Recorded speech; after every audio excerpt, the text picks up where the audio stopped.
അച്ഛാ, നമുക്കൊരു ടൂറ് പോയാലോ? ബീച്ചിലോട്ട്. അയ്യടാ, ഞാൻ പറയാനിരിക്കായിരുന്നു അച്ഛനോട്. അച്ഛാ, നമുക്ക് ടൂറ് പോവാം. ഏട്ടാ വേണ്ടാട്ടാ, അപ്പു ഇല്ല ഇവിടെ. ആ, അപ്പു ഇല്ല മക്കളെ.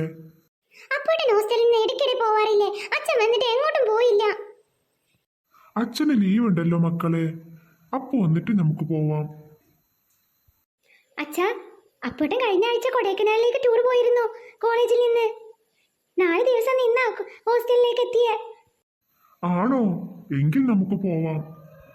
അതെ അച്ഛാ, എനിക്ക് ടൂർ പോകുമ്പോഴോ വരുമ്പോഴോ വാച്ചും ഡ്രസ്സും ചെരുപ്പും വാങ്ങിച്ചു തരണം. കളർ ഡ്രസ്സ് ഇടുന്ന ദിവസം എനിക്ക് അതൊക്കെ ഇട്ട് പോവാനാ. അയ്യടാ, എങ്കിൽ എനിക്കും വേണം അച്ഛാ. എനിക്കും ഇല്ലേ കളർ ഡ്രസ്സ് ഇടുന്ന ദിവസം? രണ്ടുപേരും അച്ഛനായിട്ട് ഷോപ്പിംഗ് നടത്താനാ ടൂർ പ്ലാൻ ചെയ്യുന്നേ. അവർക്ക് വാങ്ങിച്ചു കൊടുക്കാം മീനു. നീയും റെഡിയാവ്.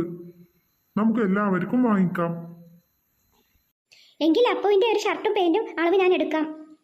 ഓക്കേ, നമ്മൾ ടൂർ പോകുന്നേ. അച്ഛാ, എന്റെ ചെരുപ്പ് കടലിൽ പോയി. കിച്ചു, നീ വെള്ളത്തിൽ ഇറങ്ങുമ്പോൾ ചെരുപ്പ് ഇവിടെ വെച്ചിട്ട് വേണ്ടേ പോവാൻ? കിച്ചു, നിനക്ക് പുതിയ ചെരുപ്പ് വാങ്ങിക്കുന്നതല്ലേ, പിന്നെ എന്തിനാ കരയാൻ? അല്ല മാളു, അതെനിക്ക് ഇഷ്ടപ്പെട്ട ചെരുപ്പായിരുന്നു. ഇത് നിന്റെ രണ്ടാമത്തെ ചെരുപ്പല്ലേ പൊട്ടുന്നേ? ആദ്യം പാത്തുവിന്റെ വീട്ടിൽ പോയപ്പോൾ പൊട്ടി, ഇത് പുതിയത് വാങ്ങിച്ചതല്ലേ ഈ ചെരുപ്പ്? നന്നായി. അതെനിക്കറിയാം, അന്നേ നീ കണ്ണു വെച്ചതാണ് എന്റെ ചെരുപ്പിൽ. വെറുതെ അല്ലേ എന്റെ ചെരുപ്പ് കടലമ്മ കൊണ്ടുപോയത്. ഇനി നീ എന്നെ കുറ്റം പറഞ്ഞോ? വെള്ളത്തിൽ പോകുമ്പോൾ ചെരുപ്പ് ശ്രദ്ധിക്കാത്തല്ല പോയി കുറ്റം. ഇപ്പൊ ഞാനാണ് കുറ്റം. നീ തന്നെ കുറ്റം. എന്റെ ചെരുപ്പിൽ നിന്റെ കണ്ണ് വീണു. കൈയും കണ്ടെത്തി. ആ, എന്റെ കണ്ണ് വീഴണ്ടെന്ന് വിചാരിച്ചല്ലേ നീ കണ്ണട വെച്ച് നടക്കുന്നേ?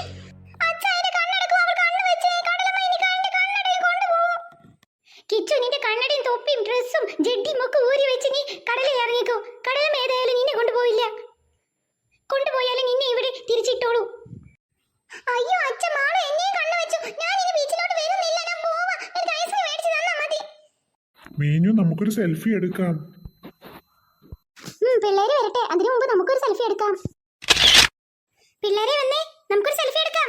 എന്നിട്ട് ഐസ്ക്രീം മേടിക്കാം. അച്ഛാ, നമുക്ക് ആ ഊഞ്ഞാലിൽ കയറാം. എനിക്ക് വേണ്ട ഐസ്ക്രീം. എന്താ മാളു, എപ്പോഴും കിച്ചു അച്ഛൻ്റെ അടുത്ത് തന്നെ ഇരിക്കുക. എനിക്ക് ഇരിക്കണം അച്ഛൻ്റെ അടുത്ത്. അച്ഛൻ്റെ അടുത്ത് ഞാൻ ആദ്യം വന്നിരുന്നേ. എനിക്ക് ആദ്യം വന്നിരിക്കായിരുന്നില്ലേ? അച്ഛൻ എൻ്റെ അടുത്ത് സ്നേഹമില്ല. അച്ഛൻ ഫോട്ടോ എടുക്കുമ്പോഴും കിച്ചുവിൻ്റെ അടുത്താ നിന്നേ, എൻ്റെ അടുത്ത് നിന്നില്ല. മാളു,